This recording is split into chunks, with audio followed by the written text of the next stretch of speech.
আসসালামু আলাইকুম। আজকে আপনাদেরকে দেখাবো ৩ গজ কাপড়ে ৫২ ইঞ্চি লম্বা মেক্সি এবং ৪৪ এর উপরে লুজ বডি থাকবে। তো আমি প্রথমে হাতার কাপড়টি আলাদা করে শুধুমাত্র মেক্সির যে লাম্বার কাপড়টি লাগবে সেই লাম্বাটা নিয়ে নিলাম নিচের সেলাইয়ের কাপড় রেখে। তো আপনারা নিচের ১.৫ ইঞ্চি বেশি কাপড় রাখবেন। তার পরবর্তীতে লাম্বা একটি যে লাম্বা ৫১ ইঞ্চি বা ৫২ ইঞ্চি বা ৫৩ ইঞ্চি আপনারা এভাবে নিয়ে নেবেন।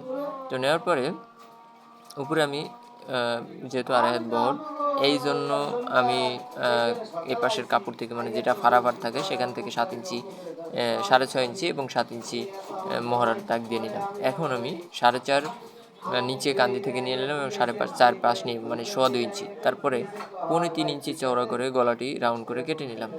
এই যে আমি সুন্দরভাবে রাউন্ড করে সমানভাবে ৩.৫ ইঞ্চি করে গলাটা কাটানোর পরে এটা হচ্ছে গলার ডাবল পার্ট। এখন এটার নিচের যে বাড়তি কাপড়টি আছে এখানে আমি কান্দির জন্য ২ ইঞ্চি কাপড় রেখে সোজাভাবে রাউন্ড করে কেটে নিলাম।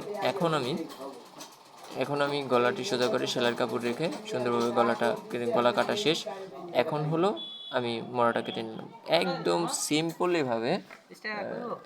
সিম্পলিভাবে সুন্দরভাবে মেক্সিটি কাটা হয়ে গেছে। আপনারা দেখছেন, এভাবে কিন্তু সহজ পদ্ধতিতে আপনারা মেক্সি কাটিং শিখতে পারেন। তো হাতার লাম্বা কীভাবে কাটে, হাতা কীভাবে কাটে হয়তো আপনারা অনেকে জানেন বা দেখেন কীভাবে কাটেন। তো আমি ডাবল ভাঁজ করে নিলাম, দুটি হাতা হয়ে যাবে। এখন ৪ পাট করে মুখের সেলাই কাপড় রেখে ৯.৫ ইঞ্চি লম্বা রেখে ৩ ইঞ্চি মোড়ার ডাউন দিয়ে সুন্দরভাবে কিন্তু হাতাটা কেটে নিয়েছি। কীভাবে কাটছি দেখছেন। তো ধন্যবাদ। আল্লাহ হাফেজ। আসসালামু আলাইকুম। সাথে থাকবেন।